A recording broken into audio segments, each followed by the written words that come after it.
구독과 좋아요는 저에게 큰 힘이 됩니다. 안녕하세요. 부동산 뉴스를 읽어주는 박 팀장입니다. 요즘 등록 임대사업자 때문에 좀 말이 많았었죠. 그리고 혼돈이 많이 왔습니다. 저 또한 그랬고요. 그래서 제가 전에 이 똑같은 영상을 올리면서 일단은 그 댓글 남겨주셨는데 정말 고맙고 감사합니다 하면서 비공개로 돌렸습니다. 다시 수정하는 부분에서 수정을 하고요. 그건 마지막 부분에 나옵니다. 어떤 내용에서 제가 그 잘못 전달했는지 설명을 드리고요. 등록 임대사업자가 왜 혼돈이 오냐? 이게 이 하나만 있으면 상관이 없는데 일단 이것뿐만 아니라 분양권, 오피스텔, 주거용 오피스텔, 오피스텔 분양권 이런 부분에서 혼선이 옵니다. 저 또한 그랬고요.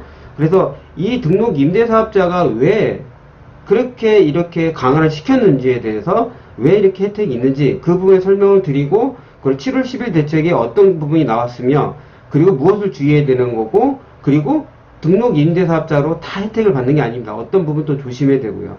그런 부분을 설명하면서 마지막에 어떤 부분이 수정됐는지 설명드리도록 하겠습니다.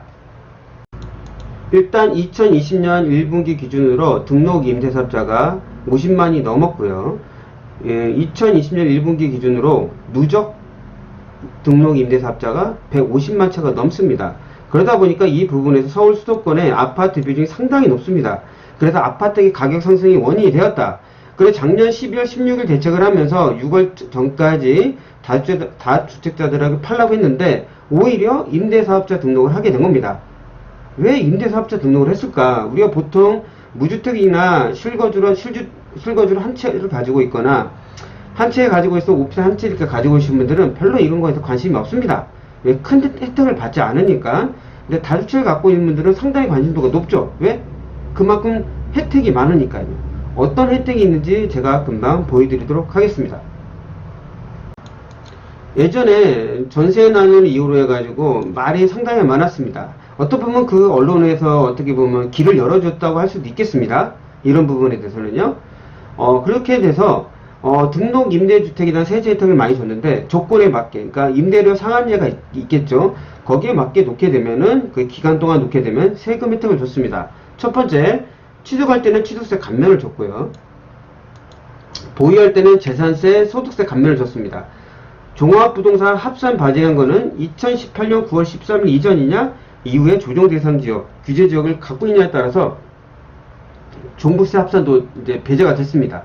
그리고 처분할 때는 10년 동안 가지고 있으면은 10년 동안 임대를 놓게 되면 장기 임대를 놓게 되면은 장특을 최대한 70%까지 해줬습니다. 그리고 양도소득세 중과도 배제를 해줬어요. 그것도 2018년 9월 13일 이전이냐 이후가 좀 틀립니다. 그것도 좀 더 설명드리겠습니다. 그리고 조세특례법 몇 조가 있는데 거기를 보면 100% 감면이 있었습니다. 농수세 20%만 내면 돼요. 이 부분이 어마어마했던 거죠. 아니 주택도 그렇게 많은데 이런 어마어마한 혜택을 줬을까라는 거를 처음 들어본 적도 있을 겁니다. 그렇게 많이 혜택을 줬는데 그분들은 이거는 크게 생각 안 해요. 여기도 난리가 났던 겁니다. 왜? 이번에 보통 대부분이 아파트를 가지고 있기 때문에 보통 이제 8년짜리를 합니다. 10년을 내지 최대 70%인데 8년에서 끝납니다. 그럼 50%까지 밖에 안 돼요. 그리고 10년 동안 하게 되면 조세특례법으로 어떻게 되면 100% 감면이 되는데 8년에서 끝나기 때문에 이것도 못 받아요. 그래서 광화문 시위에 나온 겁니다. 7월 10일 대책에서는 일단은 아파트 신규로 이제 등록 임대사업자가 폐지가 됐습니다. 그리고 단기 4년짜리는 아예 없어집니다. 일단 그 처음에 나왔던 얘기가 이제 그렇게 됐고요. 그리고 등록 임대사업자는 이제 의무기간이 10년입니다. 그리고 보증가입이 의무가 되어 있습니다. 그리고 기존에 있는 분들은 1년 동안 유예기간을 줬는데 지금 어떤 게 이제 문제가 되냐면 이제 간평비가 있습니다. 보증금에 따라서 그 간평비 기준 해가지고 보증가입을 해야 되는데 그 부분이 만약 보증금이 비싼 상황에서 그 간평비가 비싸다고 하면 그것도 형평성이 조금 곤란할 수가 있거든요. 왜 이게 이제 변할 수가 있냐면은 지금은 제가 전에도 이거 그대로 찍었을 때 말씀드린 것처럼 매주 부동산 회의를 합니다.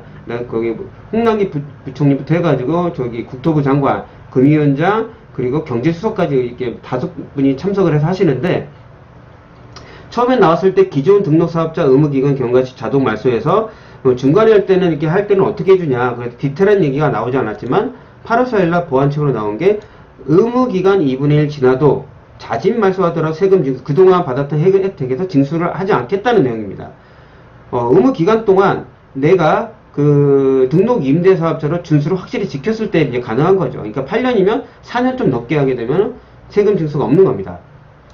그래서 이렇게 디테일하게 나왔기 때문에 이 간평비 문제도 조금 줄어들 확률이 상당히 높아요. 제가 봐도 요건 좀 문제가 되는 것 같습니다. 이런 부분은 보완이 될 거라고 저는 보고 있습니다. 저 예상하는 겁니다. 7월 10일 이후 이제 등록 임대사업자로는 신규 등록할 때 주의할 거는 일단은 이제 자금 내역이 투명화됩니다. 그 전에 나왔던 이제 보도자료나 제 유튜브를 들으시면 아시겠지만은, 만약 그 신규로 등록을 할 때 부채 비율하고 보증금 비율이 높으면 안 해줍니다. 지자체가 권한이 있기 때문에 만약 그리고 그거를 어겼을 때는 등록 말소를 강제로 할 수가 있는 상황이 있는 거예요. 그만큼 내가 일단은 이런 주택을 살 때 자금 내역 투명한 거를 조금 싫어하시는 분들이 있거든요. 그런 분들은 조심하셔야 됩니다. 이거는 완전히 투명화되는 건데 일단 모든 거를 다 알게 되는 거죠. 이런 부분을 좀 싫으신 분은 좀 고민을 하셔야 될 것 같고요. 그리고 전에는 계속 이런 걸 편법적으로 이용했던 재개발 예정지는 아웃됐습니다.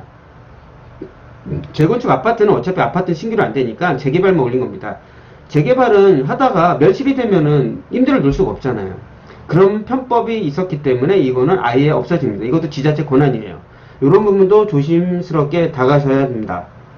그럼 등록 임대사업자 현재 혜택은 어떠냐? 일단은 두 가지 보면 장점은 그대로 있고요. 소득세 이제 75% 감면됩니다. 근데 중요한 거는 이제 하나가 변경된 게 의료보험은 400만원, 1000만원 올랐습니다.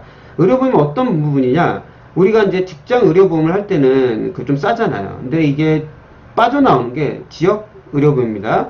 근데 우리가 이제 제일 이렇게 거꾸로 설명드리면 일반 사업자 있잖아요. 우리가 뭐 상가나 사무실 이렇게 가지고 있을 때 일반 사업자 등록을 해요. 왜냐하면 그 부가세까지 받아서 세금 신고를 하거든요.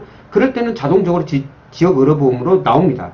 근데 등록 임대사업자나 주택 임대사업자 같은 경우는 면세사업자이기 때문에 400만원, 1000만원까지 이하는, 그러니까 1년에 월세나 80만원까지, 1080까지 받으면은 직장 의료보험 그대로 됩니다. 이런 부분도 좀 체크를 하셔야 되고요. 나머지 부분은 2021년 말까지 적용을 하는데, 일단 최초 분양자에서 사람들이 좀 헷갈려 하시는 부분이 그게 있습니다. 만약 오피스를 예를 들면, 만약 분양을 받으셨어요. 청약에서 분양받으면 최초 분양자예요. 근데, 이렇게 최초 분양자지만, 만약 중간에 전매로 팔았어요. 근데 그분이 나중에 등기를 쳐요. 그럼 최초 분양자가 아닐 거라고 이렇게 생각하시죠. 근데 등기를 칠 때는 그걸 마지막에 갖고 있는 사람, 분양권을 가지고 있는 사람은 최초 분양자로 칩니다. 그래서 오피스를 예전에 그 취득세 감면을 받을 때, 일단 분양권의 상태에서 그 살 때 그걸로 분양권을 사가지고, 그거를 등기를 칠 때 감면을 받지, 지금 기존에 있는 주거용 오피스를, 지금 살고 있는 주거용 오피스를 만약 매매로 살 때, 이건 분양권을 사는 거죠, 전매로. 매매로 살 때는 취득세를 그냥 내야 됩니다. 왜? 최초 분양자가 아니기 때문에 그렇습니다. 충분히 이해하시겠죠? 그리고 보유 부분에서도 당연히 보유는, 분양권은 보유세를 안 내잖아요. 그러니까 그런 부분이니까 이제 빼시면 되고, 단 두세 대 이상 임대를 놓을 때 됩니다. 이런 부분은 그냥 알고 계시면 됩니다. 근데 여기서 중요할 게 있습니다. 일단은 요건에 맞추면 세제 혜택이 없다고 제가 서두에 말씀드렸죠. 등록단 시 서울 수도권은 기준 시가 6억 이하야 됩니다. 우리가 과세 표준을 보잖아요. 과세표니까 시가가 아니고 기준 시가가 6억 이상 넘어가면요, 아무리 요건에 맞더라도 다른 거 되더라도 이런 종부세나 양도세 안 나옵니다. 세제 혜택이 없어요. 수도권 외 지역은 3억 이하입니다. 이 부분이 제일 중요하기 때문에 제가 빨간색으로 쳐놓은 겁니다. 나머지 부분은 일단은 여기서 좀 이제 이 말에서 조금 헷갈리신 분이 있는데, 지자체는 이제 서울로 치면 구청입니다. 구청에 가서 우리가 만약 오피스를 예를 들면 주택임대사업자 등록을 하죠. 등록임대사업자 등록을 해요. 그리고 나서 나중에 나오게 되면 세무서 가서 등록을 합니다. 부가세 면세사업자 등록을 하죠. 이 두 곳을 해야지만이 이런 혜택을 받을 수 있는데, 이게 안 되면은 세제 혜택을 받을 수가 없습니다. 의무기간 당연히 5년 이상인데 이거는 제가 한 번 더 밑에 올린 거고요. 이런 부분까지는 충분히 이해를 하십니다. 근데 아까 제가 말씀드린 이 부분, 종부세 합산 배제는 조건에 따라 바뀐다. 어떤 조건이냐? 조정 대상 지형의 경우 2018년 9월 13일 대책 전과 후가 틀립니다. 전에 취득한 경우는 다 혜택이 있습니다. 근데 이후에 취득한 거는 없습니다. 일단 이후에 취득하는 것은 비기재적 비규제 지역일 경우 종부세 과세 대상은 아니에요. 규제 대상이면은 종부세 과세 대상이 됩니다.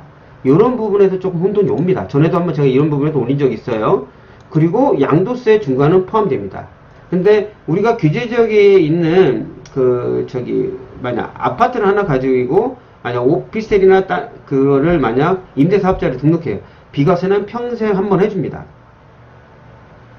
지금 가지고 있는 거주주택 말씀 겁니다. 그리고 거주주택을 이제 임대사업자 등록하고 그걸 이제 뭐 만기되면 이제 말소할 수 있고 중간에 말소할 수도 있잖아요. 그런 경우에는 5년 이내 파셔야지 비과세 혜택을 볼 수가 있습니다. 제가 말씀드리는 이런 부분이죠. 등록 임대사업자 거주주택 비과세는 평생 한 번이다. 5년 이내 내 그 거주주택을 양도할 때는 비과세 혜택을 줍니다. 그 지나면 비과세 혜택 없어요. 그리고 제가 잘못 올린 게 이 부분입니다. 제가 그전에는 내용을 내가 한번 지금 가져올게요. 전에 나왔던 이제 해안부 이제 질인데요. 제가 이 부분이 나오고 나서 제가 이제 세무사분하고 통화를 했는데 제가 잘못 오해를 한 겁니다. 주거용 오피스텔 경우에는 취득세는 중과되는지, 오피스텔 취득 시점에는 해당 오피스텔이 주거인지 상업인지 확정되지 않으므로 건축물 대장상 용도, 건축물 대장을 띄게 되면요, 보통 오피스텔 같은 경우는 업무용 오피스텔로 되어 있습니다. 대부분 이제 상업지역이나 이렇게 짓기 때문에 업무용 오피스텔 줘야지 이제 그 주차장이나 이런 부분에 완화가 될 수 있어가지고, 그래서 보통 업무용 오피스텔을 짓습니다. 주거용, 건축물 대장상 용도가 주거용이면 안 됩니다. 주택으로 되니까요. 그렇기 때문에 4% 해가지고, 일단은 뭐 지방교육세도 이렇게 해가지고, 농수세 해가지고 4.6%가 나옵니다. 근데 제가 이런 부분에 좀 헷갈려서, 오피스텔은 분양권하고 주거용 오피스텔은 완전히 틀리구나 하는 것을 제가 거기서 혼선이 온 겁니다. 그래서 제가 잘못 올린 부분에서 정말 죄송스럽게 생각합니다. 하나의 잘못으로 많은 분이 피해 볼 수가 있는 부분이니까요. 자, 보시게 되면, 오피스텔을 이제 취득할 때는, 뭐, 그게 분양권이던, 그냥 기존에 있는 오피스텔 취득하던 4.6%입니다. 오피스텔 열채를 가지고 있는 오피스텔 계속 취득하더라도 오피스텔은 4.6%예요. 단 이제 오피스텔은 어떤 부분에서 이제 혼선이 또 오냐면은 이제 법이 개정이 됐잖아요. 이제 오피스텔을 분양권이 아니라 기존 주거용 오피스텔을 만약 매입을 하게 된다. 일단 취득세는 4.6%가 나오지만 그때부터 이제 주택세가 산정되기 때문에 내가 만약 기존에 있는 주택, 아파트나 빌라나 뭘 팔 때는 2주택으로 보는 겁니다. 한 채를 가지고 있을 때는요. 단 이번 년까지 오피스텔을 분양권을 취득했다. 분양권은 내년부터 주택세에 산정이 되기 때문에 1주택자로 봐줍니다. 이런 부분만 또 혼선을 안 하시면 돼요. 내년에부터 취득하는 분양권은 그걸 뭐를 했던 주택세에 산정되기 때문에 양도세가 중과가 되는 거죠. 기존인 주택을 팔게 되면. 그러니까 이런 부분만 좀 헷갈리지 않으면 충분히 대처가 가능할 것 같습니다. 그렇기 때문에 이 오피스텔을 만약 가지고 있는 상황에서 이제 아파트를 취득하게 되면은 이렇게 2주택, 3주택을 맞을 수가 있어요. 대신 오피스텔은 계속 취득하더라도 아까 말씀드린 이것처럼 4.6%가 적용이 되는 겁니다. 그러니까 등록 임대사업자가 이제 왜 이렇게 강화가 됐는지, 왜 그렇게 많은 혜택을 줬는지 처음에 들어보시면 조금 많이 놀라실 수 있습니다. 그런 부분 때문에 조금 이렇게 세금이 강화가 된 부분이 또 있어요. 작년에 법을 개정하면서 작년 12월 16일 대책이 어마어마한 거라고 사람들이 놀랐습니다. 근데도 사람들이 팔질 않고 부동산 법인을 가던가 이렇게 임대주택으로 사가지고 등록 임대사업자를 많이 등록을 하게 된 거죠.